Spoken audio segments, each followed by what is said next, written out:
নমস্কার বন্ধুরা, শিউলি রান্নাঘরে আপনাদের সকলকে স্বাগত। আমি শিউলি আজ আবার একটি নতুন রেসিপি নিয়ে আপনাদের কাছে চলে এলাম। আজ আমি মৌরলা মাছের ঝাল বানাবো। চলুন দেখে নিন আমি কিভাবে বানাই। আপনারা তো অনেক রকমভাবে বানিয়েছেন, আমার মতো একবার বানিয়ে দেখুন।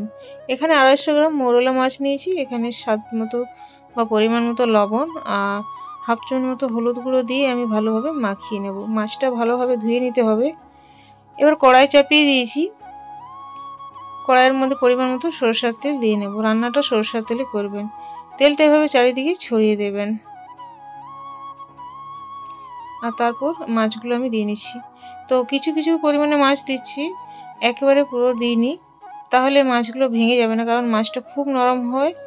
তো দেওয়ার পরে সাথে সাথেই নাড়াবেন না, কিছুক্ষণ পর উল্টে দেবেন আর তেলটা ভালো করে গরম করে নেবেন। আপনারা চাইলে বেশি তেলেও এই রান্নাটা করতে পারেন, মাছ ভাজাটা। তো আমি কম তেলেই মাছ ভাজাটা বানাচ্ছি।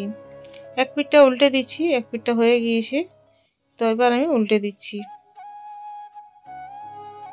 খুব সুন্দর কালার এসেছে, মাছগুলো দেখেই বুঝতে পারছেন যে কি দারুণ মাছগুলো ভাজা হয়েছে। মাছগুলো কিন্তু ভেঙে যায়নি। সাবধানে মাছগুলো উল্টে নিতে হবে। তো এগুলো সব উল্টে নিয়ে অপর পিঠটাও আমি ভালোভাবে মুচমুচে করে ভেজে নেব। এই ব্যাচটা ভাজা হয়ে গিয়েছে, আমি অন্য একটা পাত্রের মধ্যে তুলে নিচ্ছি। আর এই মাছটা অনেক রকমভাবে রান্না করা হয়, আর আজ আমি আলু দিয়ে বানাবো। তো আপনারা দেখতে থাকুন ভিডিওটা, স্কিপ না করে কিভাবে বানায় আর কি মশলা দিয়ে বানায়। এবার বাকি যে মাছগুলো আছে সেগুলো আমি ভেজে নেব। আর এদিকে আমি একটা পেস্ট বানাবো। এখানে আমি সাদা সরষে নিয়েছি 1.5 চামচ, 1 চামচ গোটা জিরে, একটু আদা, 2টো কাঁচা লঙ্কা। আপনারা চাইলে কালো সরষে ব্যবহার করতে পারেন। ওটার আমি ভালো পেস্ট বানিয়ে নেব স্মুথভাবে।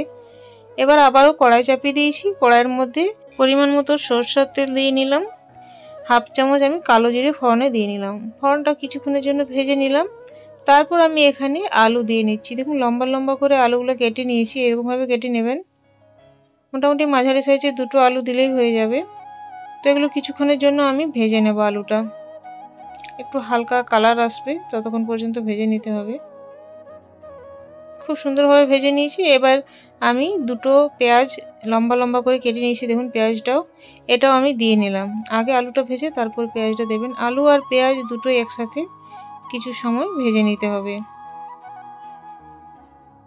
কিছুক্ষণ ভেজে নিলাম। তারপর এখানে আমি হাফ চামচ হলুদ গুঁড়ো আর আমি হাফ চামচ কাশ্মীরি লঙ্কা গুঁড়ো দিয়ে নিলাম।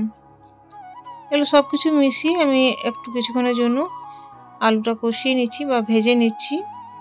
আর এটা ভালোভাবে ভাজা হয়ে যাওয়ার পর আমি যে পেস্ট বানিয়ে রেখেছিলাম সেটা দিয়ে নিলাম। তো এখানে আমি বললাম যে আমি সাদা সরষে ব্যবহার করেছি, আপনারা সাদা কালো দুটো মিক্স করে ব্যবহার করতে পারেন। সাদা সরষে কালো সরষে নয়তো যে কোনো একরকমও ব্যবহার করতে পারেন, কোনো অসুবিধা নেই। এবার জারটা ধুয়ে একটু জল দিয়ে নিলাম। আর এখানে 2টো টমেটো আমি ছোট ছোট করে কেটে দিয়ে আমি কিছুক্ষণের জন্য কষিয়ে নেব। তো আমি স্বাদ মতো লবণটা অ্যাড করে দিলাম। এখানে লবণটা দিলে আলুটা তাড়াতাড়ি সেদ্ধ হয়ে যাবে।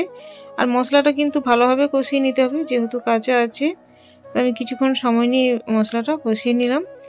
আর যখনই শুকনো শুকনো হবে বুঝতে পারবেন কষানো হয়ে গিয়েছে। এবার পরিমাণ মতো জল দিয়ে নিলাম। এখানে জলটা এমনভাবে দেবেন আলুটা যাতে সেদ্ধ হয়ে যায়, কারণ এটা মাখো মাখো হবে। কিছুক্ষণ ফুটিয়ে নিলাম। আলুটা দেখুন সেদ্ধ হয়ে গিয়েছে। এবার আমি মাছগুলো অ্যাড করে দেব।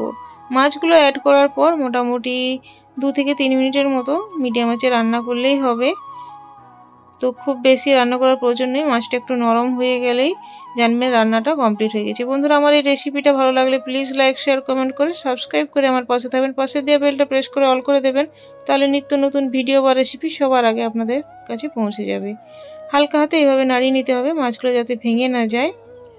আর কিছুক্ষণ ফুটিয়ে নিতে হবে। দেখুন শুকনো শুকনো হয়ে গিয়েছে, তখনই জানবেন এটা রেডি হয়ে গিয়েছে। গ্যাসটা অফ করে কিছুক্ষণ স্ট্যান্ডিং টাইমে রাখার পর গরম গরম ভাতে এই রেসিপিটা আপনারা পরিবেশন করবেন। আমি এটা গরম ভাতে পরিবেশন করেছিলাম, একটা প্লেটের মধ্যে নিয়ে নিয়েছি। দেখুন দেখতে যত সুন্দর হয়েছে, খেতেও কিন্তু দুর্দান্ত হয়েছিল। বেশি ভালো লাগলে আপনারা প্রিয়জনদের মধ্যে শেয়ার করতে ভুলবেন না। আজ তাহলে আসছি বন্ধুরা, পরে একটি নতুন ভিডিও বা রেসিপি নিয়ে আবার দেখা হবে। ধন্যবাদ ধৈর্য ধরে আমার এই ভিডিওটা দেখার জন্য। Thanks for watching.